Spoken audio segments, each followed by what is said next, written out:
with the guidance of Rabbi Yehuda Cook. And today I decided I did some translation work myself. I translated the little paragraph from Tzvi Yehuda, and I just want to read it through with you together. So the part in the big letters and the straight letters is Rabbi Tzvi Yehuda himself. That's my translation, and then the stuff in italics, that's my little comments over here. Okay, so first I want to read through this. So Rabbi Tzvi Yehuda is introducing the parsha of Vayeshev, which we're into now, which talks about the tribes and what happens to them. What happens among these tribes? It's really scandalous events here. We have the tribes starting to get entangled with each other, and especially with Yosef, everyone's getting entangled with Yosef. They want to kill him, they sell him, all that happens. So this is what he's introducing these stories, these events here. Okay, look inside. Our forefathers. Parshiot of Vayeshev Miketz are the two parshiot about the children of Yaakov. Okay, so there's two parshas now. That starts this week's Vayeshev, and next week is Miketz. They're both talking about the children of Yaakov. We call them the Shvatim, the tribes. We have mentioned many times the principle of pairs. This is Rabbi Tzvi Yehuda speaking. We all often talk about the principle of pairs, that groups within the Torah, pairs, couples, pairs. We experience this divine reality every Shabbat. When we experience the duality of Hashem spoke once, but we heard two things. Every Shabbat, we experience a type of duality of pairs, because on Shabbat, there's mitzvah shamor and a mitzvah of zachor. Remember Shabbat to keep it holy and keep the Shabbat holy, right? Zachor v'shamor. According to what comes out in the Torah, the written Torah and the oral Torah, there was one expression that came down from Shemaim during the Ten Commandments, and we heard two things at once. One was Zachor, one was Shamor. So it says Zachor in one place, and so both things are going on. There's this duality. In other words, Hashem is one, but we understand Him sometimes through pairs of experiences. Okay, that's how we experience it. So you have on Shabbat, you have this pair of remembering Shabbat, positive experience of Shabbat, and the negative experience of Shabbat, which is not doing malachot. The two things come together to make a whole. Okay, I'm not going to go into that, but he says that's an example of pairs. Shabbat is one. Hashem is one. But it's the Shabbat is the two parts, which are also one. Okay. The parshat of Torah present themselves in pairs. This is what Tzvi keeps talking about, that in general there are pairs of parshiot in the Torah. For example, Lech Lecha and Vayer, the parshiot of Aharon. There are two parshas talking about Aharon, because it needs to come in pairs. Chaisar and Toldot. Yitzchak, that's the two parshiot about Yitzchak. Vayetze and Vayishlach, the two parshiot about Yaakov. So they have all these, constantly it goes throughout the whole Chumash. The ideas are presented in pairs. The events, the stories, the characters are presented in pairs of parshiot. So let me read you what I read now. I mean, italics, that's me talking a little bit. I'm explaining a little bit. The Chumash was not written by a novelist or a philosopher. It is the highest prophecy communicating the secrets of life. If so, when we identify stylistic patterns, these are not just a literary style. They are the means through which Hashem has chosen to speak to us. Tzvi Yehuda is pointing at us to this pattern of sets as one of the ways insights are presented in the Chumash. And at this point, he's talking about pairs, the set of pairs. These contain more. So what's a pair? So these contain more external ideas together with inner messages that come through on deeper examination. That's one reason for the pairs. What Hashem does in the Torah is he presents a situation, a personality, a life story, and then in the second parsha, he starts showing what it means to us. He goes to the more subjective angle.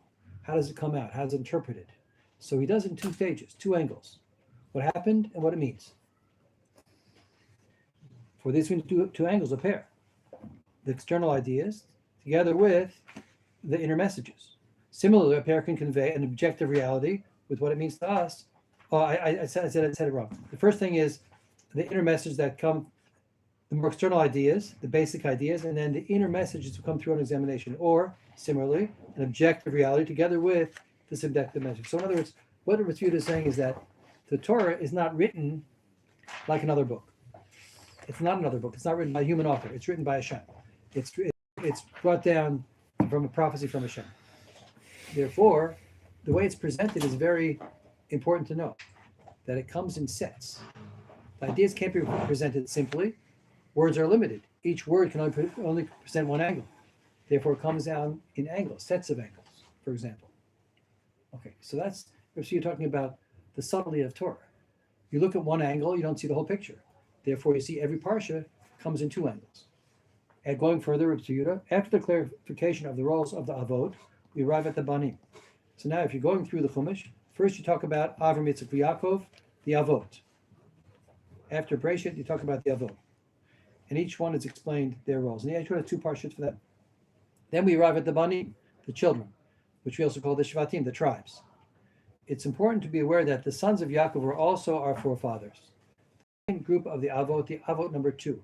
So we talk about our Avot, our forefathers, that's our mitzvah Yaakov. Then there's another set of Avot, which is the 12 sons of Yaakov. That's a second tier of Avot. They're also our fathers. So why do we usually mention Shlosha Avot? Right. It should be Arba Avot. Avraham, Yitzchak, Yaakov, and 12 Shvatim. Okay. That's interesting. You know, Because right, because they're second level Avot. They're not the first level Avot. They're something in between. They're also Avot. They're also our fathers, but they're the second generation. So we're not going to call them the Avot. Call them the Shvatim. Okay. So to be the Avot of Am Yisrael is not a simple thing, but rather something very lofty and awesome. This is all introduction to this week's parsha. To be the Avot of Am Yisrael is not a simple thing, but something very lofty and awesome for Yisrael is very great, lofty, and awesome. If you're the Avot, if you're the forefathers of Am Yisrael, and Am Yisrael is very, very lofty reality, then this must have been a lofty reality. These are the core, these are the kernel of the Jewish people. So you think about what the Jewish people is, you think about what the Shvatim must be themselves. So you start to picture the greatness of the Avot, of the Shvatim. The Shvatim are the Shiftei Ka. He goes further up to Yehuda. The Shvatim are called the tribes of God, the tribes of Hashem. So you see from that expression how lofty they were. Shiftei Yeshua, the righteous tribes. They're describing a very lofty title. V'nasa Aharon et Shemot b'nei Yisrael b'koshen mishpat alibo b'vo el kodesh zikron lifnei Hashem tamid. Aharon wore the names of the sons of Yisrael on the koshen mishpat. This garment he had on his chest with all the 12 stones, and inside the stones were the names of the Shvatim. On his heart when he came into the kodesh to be remembered before Hashem. And from this koshen mishpat came forth revelations of Ruach HaKodesh. They used the koshen mishpat to make predictions. The things would light up. They would talk to them. Kohen would go there. They had a holy name in there. So basically, the names of the Shvatim the Kohen Gadol wore them on his chest when he went into the base of Mikdash. And so you see how lofty the tribes were. These were very lofty, the loftiest people. And through these names came out messages when we needed them for Klal Yisrael. So you see the greatness of the Shvatim. We have to pay attention to who we're talking about. We are the nation of Kedoshim B'chol Yom Yalucha Selah. We are the nation of the holy ones that praise Hashem every day. This holy people, you don't have to search for them in Africa or the Far East. They are Am Yisrael, Am Levim. You're looking for someone holy. Look at the Jewish people. He's saying they're Am Yisrael. They're the nation of prophets. We are a type of unique creation, a gathered collective being, communal, history-based. That's the Jewish people. Something extremely amazing and unique. Here I wrote, Israel is a nation that served Hashem throughout the generations.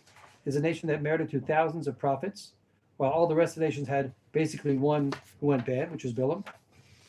It's a nation that survived and preserved its essential identity for 3,000 years, despite all odds, against all laws of history and probability, through every type of exile and oppression. There's something extremely amazing about the Jewish people. Okay, we have a national psychology. Mm-hmm. And to these creatures, the Jews, there are roots. Ki mirosh tzurim arenu. I see him from the heights of the mountains, I see them. That's what Bilam said. Bilam, who knew the wisdom of the Most High, Bilam was very, very brilliant and insightful and inspired in his understanding. The one with expanded vision, the open eye, looked out over the nation with his penetrating insight, and he saw the nation dwelling according to its tribes. He saw the nation arranged according to its tribes. That was something amazing to see. There was this order in the Jewish nation, and it's described by the tribes. He looked at this community and saw that it was wondrous. He saw that this nation in its wholeness had roots. From the height of the mountains, Bilam goes on to talk. From the height of the mountains, I see them, and from the hilltops, I gaze at them. The explanation is, these are the Avot and the Imahot. Who are the heights of the mountains? That's the Avot. Who are the tops of the hilltops? That is the Imahot. So Bilam was saying, I see this nation, they're not like any other nation. They have these amazing roots. They come from the holiest source, from the loftiest source, and you see it in them today, where they're divided up and they're organized according to their tribes. Bilam, who has this great vision, saw something about the Jewish people. He saw that they're connected to their source in this very deep way. So the Imahot are placed higher than the Avot? No, it's the other way around. That's the hills. The mountains are the Avot, Right. and the Imot are the hills. Say something I lower. heard hilltops. Yeah, there's mountaintops and hilltops. That's what it means. And to this nation, they're our fathers. So what you see is that we have a source. We're not just a nation that's sort of gathering of people with some kind of a general culture. We have a transmission of ideas, of understanding, of attitudes that come down, of midot that come down from the Avot. So that's what makes this an amazing nation. Look to the rock from which you were hewn, it says in the prophecy. It says, look back to Avraham Avinu to understand where we come from. After Avram, Yitzchak, and Yaakov, the Avot of this unusual giant of a nation, we meet the Avot number 2, the first beginning of Am Yisrael, Bnei Yisrael. Now is Am Yisrael, Bnei Yisrael. That's the 12 Shvatim, the 12 sons of Yaakov. So after you have the Avot, then you have the Shvatim, Avot number 2. We can't forget we were talking about the first realization of this nation that I created for myself. So when we're looking at the Shvatim, we're seeing them coming out. They're beginning to be created, this nation which I praised in order to create me. At least I created in order to praise me. Sorry. The nation I created in order to praise me. That's what the prophecy says about the Jewish people. So we are completely unique. Our creation is for the sake of praising Hashem. We are gazing at the act of Hashem that reaches us from the one who called out to all the generations from the beginning. As the tribes start to develop themselves and become the families that are going to become. So we're looking at this divine act, which is being carried out through the process of the generations and reveals itself through time from generation to generation. Meditate on the events of the generation, it says in Parshas Devarim. Look at what happens in the generations. The arena of these sons, who are our fathers, is not a simple one at all, but a very lofty, elevated, holy, and awesome one. We are the tribes of Hashem, holy ones, lofty ones, the sons of the elevated ones. And the sons of Yaakov are our fathers. They're also our fathers. The 12 tribes are also our fathers. How? Now we encounter the flow of the initial historical, active, communal, familial expression of these. Our Father. I think that's not in yours. I have a different text. Okay. As we go through Sefer Bereshit, see that line there. That's what it says, right? As we go through Sefer Bereshit, you see that? Mm-hmm. That's what I wrote. Okay. Let's recap. Just summing up. As we go through Sefer Bereshit, we begin to grasp how Klal Yisrael developed and evolved, and what it is. First we talked about the Avot. Now we're talking about the development of the Shvatim. In each parsha, there is a sorting and forming of the unit of the Shvatim, which is the basis for Am Yisrael. There's a sorting out taking place among the tribes. The Shvatim assert their roles and missions initially with great force as they move towards sorting and unification. Okay, so I just wanted to write that paragraph to show how you have to start thinking about, first of all, the Torah is written in a very subtle way. You can't take any particular part of the Torah and say it means what it seems to say, because the Torah is not written like that. It's written in sections and sets and groups, and it says you see one angle from here, another angle from here, and it's written in sets, and everything is very subtle and very deep. So now we're coming to learn about the tribes. So we have to come in knowing that. We have to know that what's being presented here is not simple, is not surface. The writer is not a novelist. It's not a philosopher. It's Hashem. So what we have to learn this with a certain breadth and depth. Rabbi Yehuda says all the time, Torah is Hashem Tamima. The Torah is whole. To understanding any part of it, you have to see it in the big picture. And you have to go deep and broad to understand what's going on.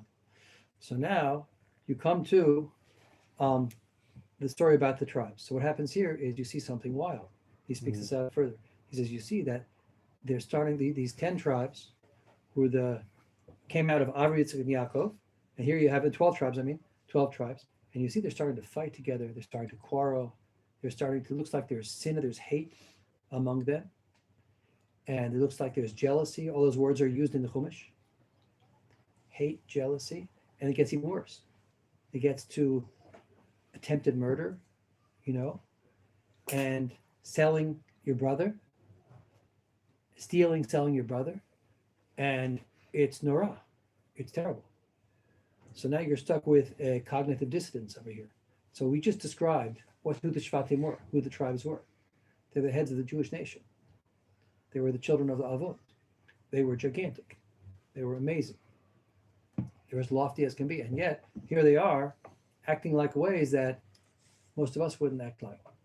So what's it mean? So you have a puzzle. You have to start with this puzzle. It's everything I'm doing now is I'm building up this puzzle so we should start looking into it in the proper way. You can't latch on to any simple understanding here. You have to realize that this is interesting. This is deep. So what does it mean? That's what he goes. He goes and he describes in the Sichot, like, how could it be? Could it be this? Could it be that the Shvatim, who are the heads of Klal Yisrael, who we would be nothing if not for them, and they were going to kill someone, kill a brother, sell him. They were arguing over jealousy. Could that be? So his answer is no, it can't. The answer is can't be. It can't be that it means what it seems to be. Mm-hmm. It can't be jealousy like we think it means. It can't mean hate like we think it means. It can't mean violence like it seems to mean. It has to mean something else. It has to be. We need a new interpretation for this. And so to get that, you have to get a broader vision and a deeper vision. So, okay, so first what I want to say is I want to try to sum up a little bit what Yehuda himself says. And I want to bring you from the Malvin into the Psukim, because that's very helpful. And all the Mefarshim talk with depth and breadth over here. But Rabbi Yehuda says a rule over here. He sort of wants to sum up. That's really what he does. He sort of gives introductions to things. Doesn't go into the details. He gives us like the overview, the klalim, the chedushim that you need to understand what's going on in the Torah. Mm-hmm. So what he says is like this. He said, because this is the beginning of the Jewish people, because you had the 12 tribes, which are now going to form into something extremely dynamic, more dynamic than anything in the world, the Jewish people, something very powerful, something very enlightened, lofty. Therefore, the 12 tribe members had to be very strong. They had to be tough personalities. They couldn't be weak. They couldn't be like timid. Each one had to assert what he had to bring into the picture. So here you have, and sort of, it's a paradigm for the family. Like as we know, a family has all kinds of like inner struggles. Everyone's trying to find himself and work with the group, right? There's jealousy and there's everyone's, but it's more than jealousy. Everyone's trying to find their place, And when you have a strong person, he might be displacing the other guy, and then they start to stick up for themselves, Like sometimes you find, like, let's say a family like with a little guy and a bunch of older people, you find the little guy gets really tough, because he has to survive. And that's the system. Like everyone's like bringing out their deeper individual neshama, what he is. And they're also having to work together. So here you have the tribes, the 12 tribes, they're setting the tone for what's going to be throughout history for Jewish people. They're creating the family of the Jewish people. Mm-hmm. So now what happens between them, this is the way I'm explaining Rabbi Yehuda in my own words, is there's establishing a place. There's 12 gigantic personalities. Each one has a different role. Each one's different from the other one. Some of them are very different. They see differently. They feel differently. They dream differently. There's such differences between the 12 tribes. Mm-hmm. And yet they're going to be molded into this very deep unit, a unit that's going to be like no other unit in the world, the unit of Klal Yisrael. Mm-hmm. And the depth of the unit only comes because of the differences, together with the differences. When you have, when you have the same thing together, it's not so strong. It's just a repeat of the same thing. Mm-hmm. When you have all the different angles together, that naturally would oppose each other, but end up bonding with each other, then you have the strongest unit. Complete. It becomes complete. So it's like the separate parts are better together when with the whole. What is the saying? The sum of the parts. So Is greater than the whole. Although the whole is greater than the sum of the whole is greater than the sum of the parts. Something like that. Right, that's what it is. So, okay, so he's saying, so now that's a background for what you're going to see in this parsha.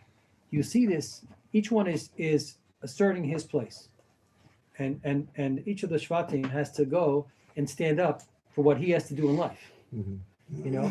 And this is something you experience in life. Everyone experiences this. Like I have my inner drive. Mm-hmm. I have my insights. And some of them is going to come along and just try to push me out of the way. Like if it hasn't happened to you yet, it will. As long as you start to become more effective, you'll find people opposed to you. That's how it works. If you have opposition, it means you're starting to be great. The survival of the fittest. That's another thing. No, I'm not saying that. I don't like that term. That's a different thing. That's in the rest of nature. That's the way nature works on a simple level. But human beings are something different. Here we're talking about each person like channeling the depths of his soul to become who he has to become, and then someone else tries to push him out of the way. So what is he going to do then? He has to find a way to come back, to find himself, to assert himself, to not get pushed out of the way. And then the other guy has to do the same thing. Everyone has to do that in life. So here you have it happening in the biggest level. These were the source of the Am Yisrael, gigantic nation with a gigantic vision, with a gigantic will,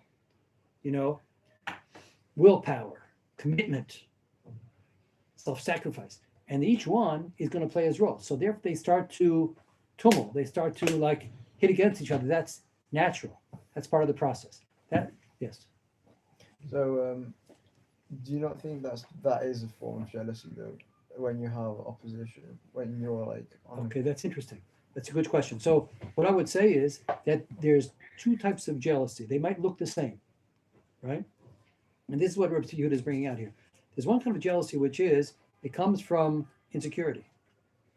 Like somehow I feel insecure, and this guy's success makes me feel more insecure. reminds you of it. It reminds you of it. I feel threatened because it's aroused that insecurity. Oh, I don't feel like I'm succeeding. All of a sudden you see this other guy succeeding.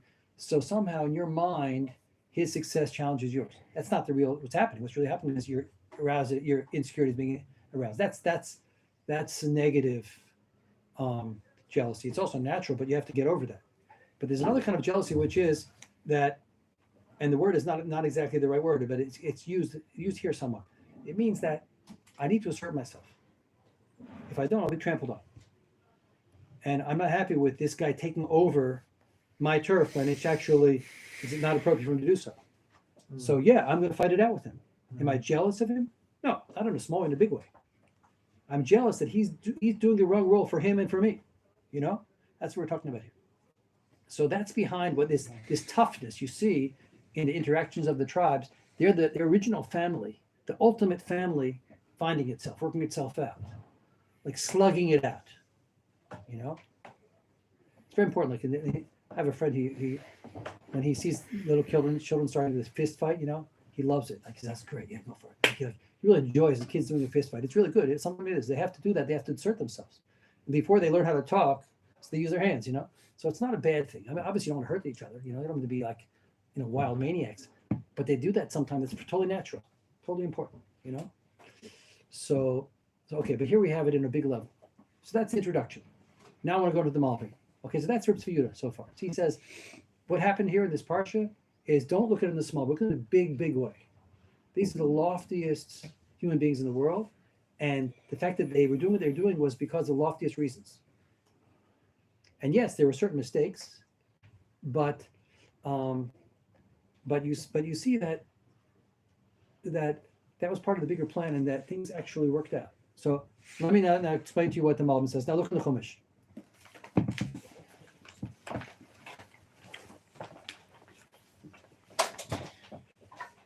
V'yeshev Yaakov be'eretz Megurei Avi be'eretz Canaan. Yaakov dwelled in the land of the dwelling of his father, in the land of Canaan. So what's this introduction doing? We knew that already. Well, this we know. Nothing new here. What's the Torah telling us when it says this introduction? Yaakov dwelled in the land where his father dwelt, and in the land of Canaan. So the Malbim says like this. He says that this is introducing what's going to happen next. Next is going to be this very difficult story of Yosef being sold and almost being killed and being sold in the end. And this is explaining like what's the divine providence behind it, because he says that Yaakov was settled in Eretz Yisrael. Yaakov with his children was deeply embedded in this land called Eretz Canaan, and it was the place where his fathers dwelt. In other words, he didn't just come here as a sojourner, as a ger that didn't have any roots. He was already rooted. It was built up. There was a civilization here. There was a established presence in Eretz Canaan. So they were there for good. They weren't planning to leave, and it was going to be difficult to make them leave. Number two, this was Eretz Canaan. This is the land where you can serve Hashem best. It's a land that's made for Avodas Hashem. It's made for the Avot to do their thing, for the Jewish people to express themselves fully. This is the land of spirituality. This is the land of being close to Hashem. So therefore, they were very, very settled in Eretz Yisrael. So what's going to get them out of there? But Hashem had a plan that we had to go to Egypt, the divine plan. There had to be, to form the full Jewish nation, there had to be going down into the Galut of Egypt and going through that, and then we come back out, and that was Hashem's plan. So he had to bring us out of Eretz Canaan. So therefore, the divine plan, there would be this machloket, and we would end up, Yosef would be sold down, and we had end up going down into Mitzrayim, and everything else would happen. So that's the introduction, which is there's a big plan here. That it looks like wild circumstances where they start to disagree and they ended up this, but there's also a big plan behind it. I was thinking just now also this is how it works many times for people. How do people come to Eretz Yisrael? Most people, there are a few like unusual people that they say, well, the Torah is true and the Torah says to go to Israel, so I'm going. I'm leaving my family, I'm leaving my parnasa, I'm leaving everything, and I'm out of here. Everything was perfect in Chutz La'aretz, but I'm going to Israel. Most people don't do that. Most people, something happens that pushes them out. Like they get some problems, they get tired of things over there, their things get difficult, and then they think, oh, by the way, now the truth is what I'm doing here anyway. It's supposed to be Eretz Yisrael anyway. So things push us out. Hashem has ways of pushing things along. That's what's happening now in America, Chutz La'aretz. The Jews are being pushed to Eretz Yisrael. Seems to me in the most amazing ways. So that's what we're saying. That's what he's saying here about happened also, is that the Hashem had a plan here, and there was a lot of mishaps. So there's a divine hand at work as well. Okay, now going further. Eila Toldot Yaakov. These are the generations of Yaakov. Yosef ben Sheva es Reshana haya roa et Achav. Batzon. Vunar et bnei Bela et bnei Zilpa neshei aviv Yaveh Yosef et dibatan ra el avihem. So he starts the story of Yosef and his brothers. These are the generations of Yaakov. Yosef was 17 years old, and he was grazing with his brothers in the sheep. And he was a nar, he was a youth, with the Bnei Bila and the Bnei Zilpa, the children of the Shvachot, of the mothers, the ones that were servants, the daughters of the wives of his father. And Yosef, Yosef at Diba Tamra Elavim. Yosef brought a bad report to their father. Okay, so here you see like this dynamic of Yosef interacting with both sets of tribes, both sets of sons, and the ones from Leah, from the Gavir Tot they're called, from the original wives, and then also from the Shvachot. Now, let me tell you what the story is. He was grazing together with his brothers. That means Bnei Leah, and he was also a nar, like a youth, together with Bnei Bila and Bnei Zilpa. He was serving them, and he brought a bad report to his father. Okay, now let me give you background. Malbim says a Gavalta thing, a beautiful explanation here of how the mix-up happened. He said, people have characters, and people have come with different character traits. Like, let's say there's one guy that he's like a generous guy. Right? That's his nature. So usually, very often, a generous guy is going to be generous to everyone. He'll be generous to people that it's good to be generous to, like tzaddikim and people that benefit from his generosity. And he'll also be generous to people that he shouldn't be generous to. He'll be generous to people that are Rishayim and that are manipulators. He'll be generally generous, or he's a stingy guy, and the same thing. He'll be stingy towards the people that shouldn't get his services and his money, and he'll be stingy towards the purpose that people that should. So that's one type of person that he has he has a certain type of a characteristic which he's consistent with. Now there's another kind of person that sort of uses intelligence to sort of navigate his character. He doesn't just go with his character. He sort of takes control. So there's one kind that you call him a Rasha, an evil person. He's going to calculate to, let's say he's going to be generous with the evil people because they don't get in with them. And he'll power himself. And he'll be stingy with the tzaddikim because he does not interested in associating with them, right? He'll start to turn on his midas in different situations. He's naturally generous, but he's going to use that for getting in with politicians, like crooked politicians and crooks and whatever else, and then he's going to turn off his generosity when he's around the other people that threaten his personal success. That's like a more evil type of person. And then there's the third type of person, which is a tzaddik. So he's also going to use his intelligence to control his character. He's going to do it the other way. He's going to, let's say he's generous. He's going to be generous with the people that benefit from his generosity. And he's going to he's going to override his natural midah, and he's going to be stingy with people that shouldn't get it, So that's like the tzaddik, right? So there's three types of people over here. So now you look at Yosef, yeah. So you're saying that Benoni is the one that's the same, Yeah, consistent, okay. sort of, okay, yeah, that's a type of phenomenon, yeah. So now, you look at Yosef. So Yosef was, if you understand really what's going on behind the whole story here, Yosef was the gigantic tzaddik. Yosef, of all of them, was the top tzaddik from the Shvatim. He was outstanding in many ways.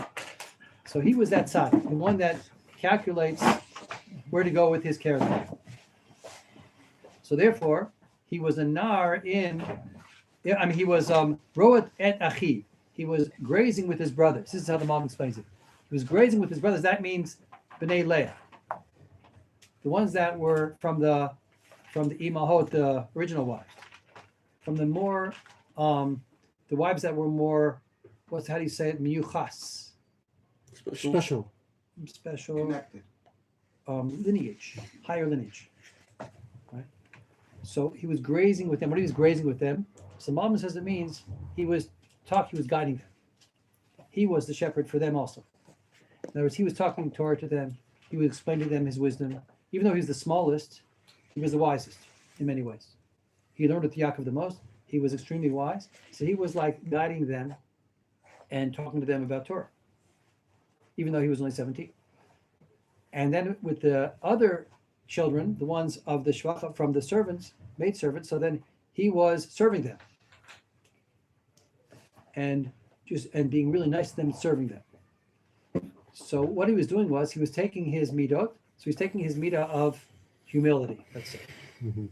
So when he was with the maidservants' children, so he was humble before them.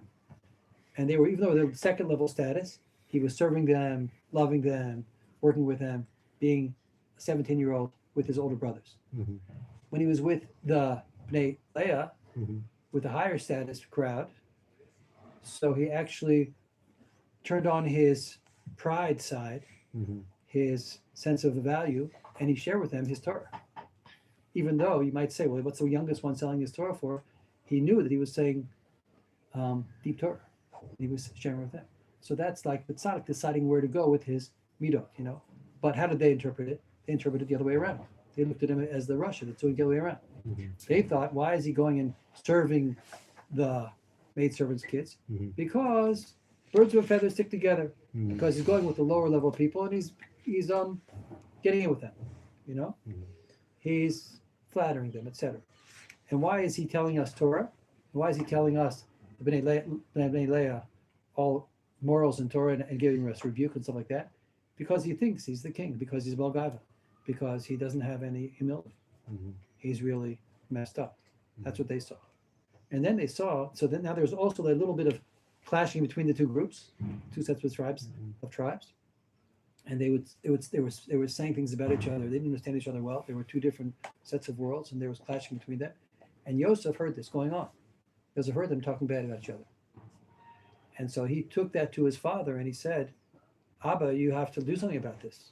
So it's also being a tzaddik because he went to the avenue where there could be something done, that there's clashing, there's conflict between the tribes. And he went for that. So everything he did was in the highest level of tzidkis. However, the tribes looked at it as the opposite. They thought it was the opposite, particularly the Bnei Leah. They thought, and they thought that he was only going to his father to speak bad about them because he wanted to take over the whole inheritance. They knew that what happened by Avraham Avinu, there was Yishmael, And Yitzchak Avinu. there was Yitzchak, and what happened? Yishmael got kicked out. And what happened by the sons of Yitzchak, Yaakov and Esav? What happened? Esav got pushed out. So they saw that what's happening now was Yosef was pushing them out. That's what they saw, and they knew that was wrong. They knew that they should not be pushed out. They knew that this whole unity of all the 12 tribes, which was going to bring about Kol Yisrael the way it needed to be. And they knew that, so I was talking about you have to defend your church sometimes. You're going to get pushed out, you're going to be undermined and brought down. That's going to ruin the whole enterprise. That would ruin Kol Yisrael.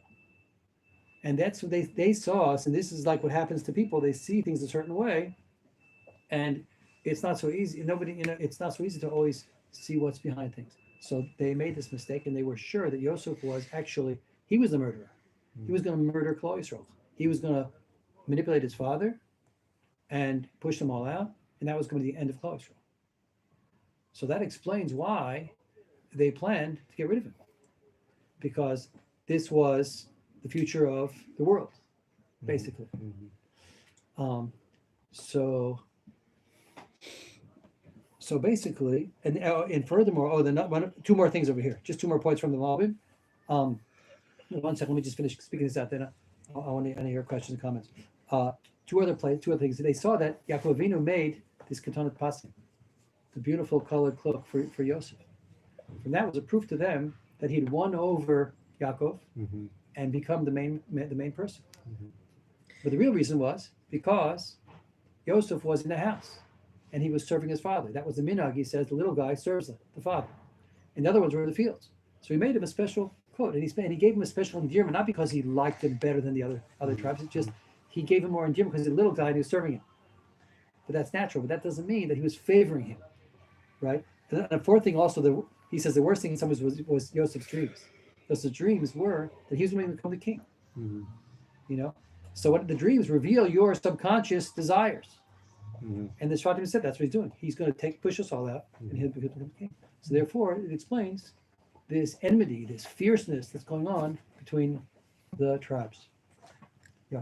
I had this question about if he had something bothering about their sort of mistakes, faults. I mean, he even misunderstood his brothers because they ate from the ever high because they made from the Sefer Yetzirah something which is not really a synthetic meat. Okay. So he didn't understand that, but because he was still young, he couldn't study Kabbalah. They were over 40 something. Yeah. So if something was bothering him, instead of saying, going around with Lashon Hara to his father, could he go personally to them and say, listen, what are you doing? I think it was a better feeling from the brothers. Right. So obviously, if you look at it on the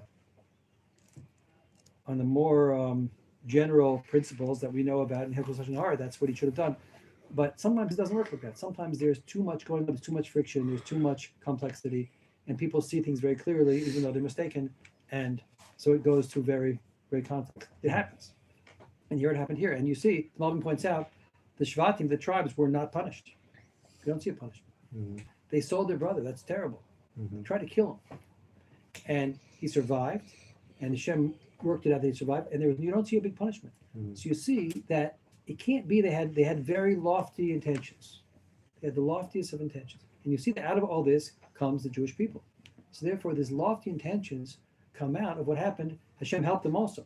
It's also interesting. I think that one side lesson here is that something I think about a lot myself. is that you can only do your best, and everybody has limitations, is limited by their subjectivity.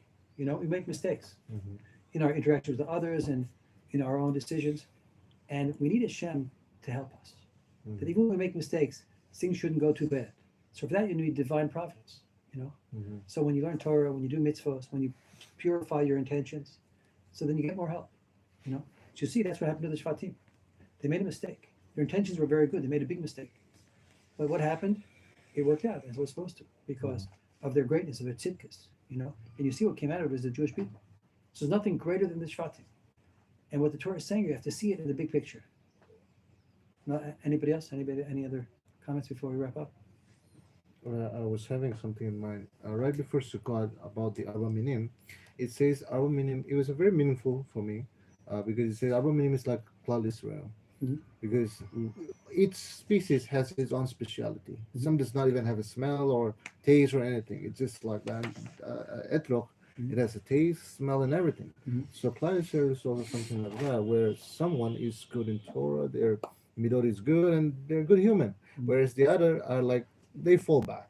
But what happened if they are in separate ways or in a different parts, it's not considered as a part of our meaning. But you need to put them together, the differences together, and that's when the mitzvah becomes fulfilled. So likewise, Klal Yisrael needs to be together in their own It's ways. a great comparison. Yeah. Like the Arba Minim are sort of like the tribes Right. coming together. Right. Oh, beautiful. Yeah. If they're separate, it's not a mitzvah. Doesn't work. Yeah. It has to And be that's together. the idea. That's why they were Exactly. fierce, because Yosef was trying to blow us apart. So they were fierce. You can't do that. Very good. Okay, sure. תודה רבה. Thank you. תודה.